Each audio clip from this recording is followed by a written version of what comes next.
Bismillahirrahmanirrahim.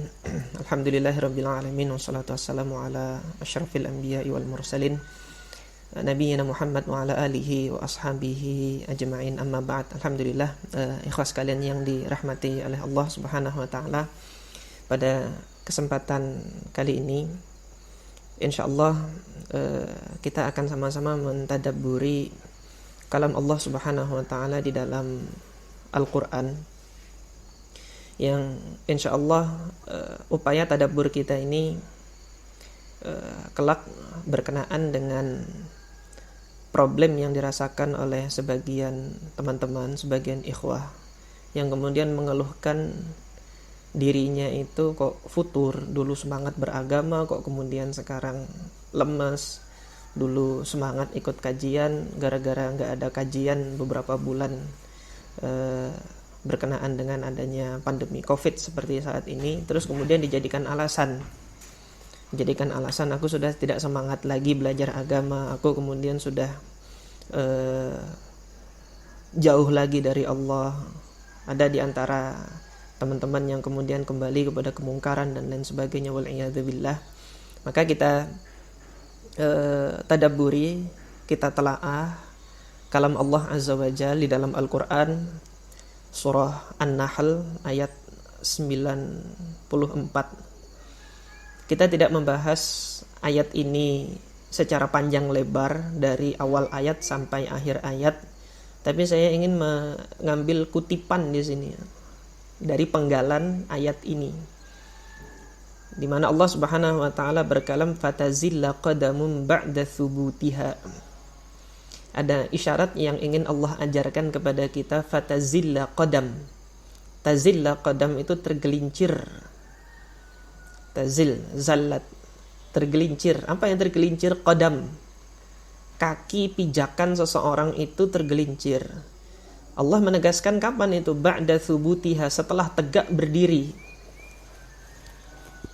Setelah apa? Tegak berdiri. Apa pelajaran yang kita ambil dari setelah tegak berdiri ini gitu kan? Artinya setelah tegak berdiri ini, setelah kokoh dia berdiri, kalau kemudian kita bawa di dalam pengamalan ajaran Allah Subhanahu wa taala, ketergelinciran ini terjadi pada diri seseorang yang telah tegak lurus mengamalkan ajaran agamanya. Bukan kemudian terjadi pada seseorang yang setengah-setengah mengamalkan ajaran agamanya. Karena kemudian manusia ini Allah Subhanahu wa taala jadikan di hadapan hidayah ini, ada yang ketika dia dihadapkan dengan hidayah dia langsung menolak, ada yang kemudian dia langsung menerima, dan ada yang kemudian dia setengah-setengah. Terkadang kemudian meyakini, tapi di satu sisi kemudian masih ada keraguan, masih ragu-ragu. Ini tidak lepas dari tiga golongan ini. Nah, di sini Allah tegaskan bahwasanya ketergelinciran itu terjadi pada orang yang sudah menerima hidayah dan sudah melaksanakan hidayah tersebut dan telah kokoh teguh pendiriannya, dia melaksanakan hidayah tersebut. Ba'da thubutiha, kata Allah Subhanahu wa taala. Maka ini yang tentunya kita waspadai, bahwasanya ini nasihat bagi diri saya sendiri dan kemudian bagi kaum muslimin semua. Kita lihat diri kita saat ini di hadapan petunjuk Allah dan di hadapan sunnah Nabi. Apakah kita termasuk orang yang kemudian setengah-setengah mengamalkannya, atau kita sudah teguh untuk mengamalkannya?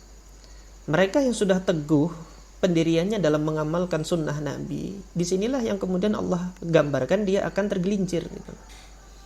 Artinya kalau kita masih setengah-setengah mengamalkan ajaran Allah, lebih lagi kemungkinan kita untuk tergelincir. Nah, ini Allah Subhanahu wa taala berikan pelajarannya di dalam surah An-Nahl. Sekarang pertanyaan kita adalah apa obatnya gitulah dari penyakit ini. Kalau kemudian futur, ketergelinciran ini mendatangi kita gitu. Futur, ketergelinciran dan kemudian hilangnya semangat kita dalam melakukan ketaatan kepada Allah, dalam meninggalkan keharaman-keharaman yang Allah tetapkan, itu melanda kita manakala kita tidak melakukan apa yang Allah Subhanahu wa taala perintahkan.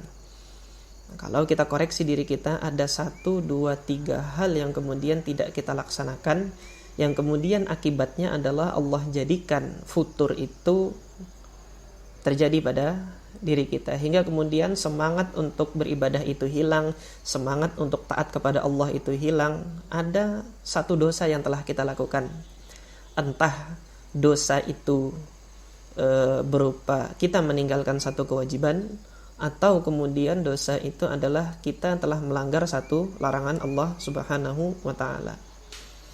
Hal ini Allah Subhanahu wa taala tegaskan juga di dalam surah An-Nisa, yang mana Allah jadikan di sini bagaimana kita untuk bisa mendapatkan ketetapan, keteguhan dalam melaksanakan ketaatan kepada Allah.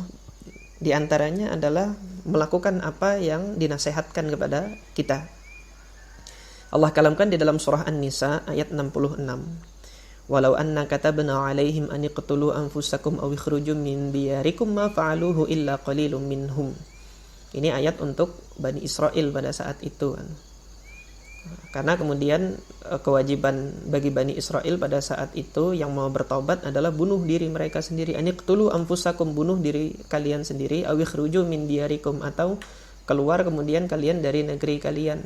Tapi karena memang Bani Israel ini nakal gitu kan, ma fa'aluhu illa qalilum minhum, tidak ada yang melakukan itu gitu. Nah, sekarang yang kita garis bawahi adalah kelanjutan dari ayat ini. Walau annahum fa'alu ma yu'adzu bihi lakana khairal lahum. Kalau mereka itu melakukannya gitu, ma yu'adzu bihi, apa yang telah dinasehatkan kepada mereka, lakana khairal lahum, maka akan menjadi satu kebaikan bagi mereka. Wa asyadda tathbita, dan mereka akan ditetapkan dengan ketetapan untuk berdiri kokoh, tathbit tadi. Wa asyadda tathbit, diberikan keteguhan untuk melaksanakan ketaatan jika mereka melakukan apa yang dinasihatkan kepada mereka.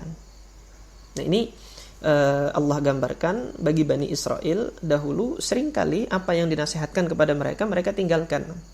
Mungkin kita ingat kembali kisah Al-Baqarah atau sapi betina yang kemudian menjadikan orang-orang Bani Israel pada saat itu tidak melaksanakan, disuruh menyembelih padahal hal yang sepele itu, sembelih gitu. Tapi kemudian ada saja alasannya yang menjadikan mereka tidak mau menyembelih atau enggan menyembelih apa yang telah diperintahkan kepada mereka, sampai kemudian Allah perberat syaratnya hingga akhirnya kemudian mereka hampir tidak mampu untuk menyembelih. Dan ini sudah menjadi sifat Bani Israel. Apakah kemudian sifat ini kita warisi sebagai pengikut Nabi Muhammad SAW?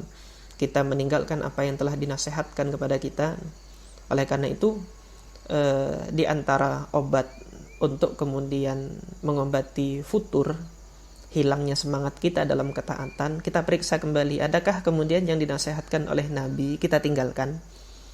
Adakah kemudian nasihat-nasihat berupa perintah dari Allah Subhanahu wa taala yang wajib, baik itu nanti tercantum di dalam Alkitab maupun kemudian melalui sunnah Nabi Shallallahu Alaihi Wasallam, itu ada yang kita tinggalkan? Jika ada kemudian kita dapati satu yang kita tinggalkan, baik itu berupa perintah ataupun kemudian satu yang kita langgar, baik itu berupa larangan, maka terang futur itu akan datang menghampiri kita.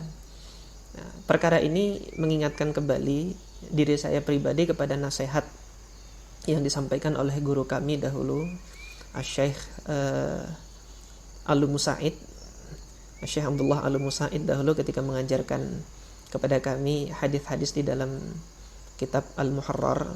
Beliau memberikan nasihat bahwasanya hukuman Allah Subhanahu wa taala kepada seorang hamba di muka bumi ini adalah dijauhkannya dirinya dari ketaatan kepada Allah Subhanahu wa taala. Maka kemudian jika kita masing-masing merasakan diri kita dijauhkan dari ketaatan kepada Allah, kita dijauhkan dari ibadah kepada Allah, maka perhatikan dan kemudian cek lagi diri kita, ada 1 atau 2, 3 ketentuan Allah yang telah kita langgar, baik kewajiban yang kita tinggalkan maupun kemudian ada larangan yang kemudian kita lakukan. Mungkin ini sebagai nasihat bagi diri saya pribadi dan kemudian bagi kaum muslimin semua. Mudah-mudahan Allah Subhanahu wa taala senantiasa memelihara diri kita dalam ketaatan kepada Allah Subhanahu wa taala dan dijauhkan dari perkara-perkara yang kemudian dibenci dan dilarang oleh Allah Subhanahu wa taala. Hadani Allah wa iyyakum ajma'in. Subhanakallahumma rabbana wa bihamdika asyhadu an la ilaha illa anta astaghfiruka wa atubu ilaik. Assalamualaikum warahmatullahi wabarakatuh.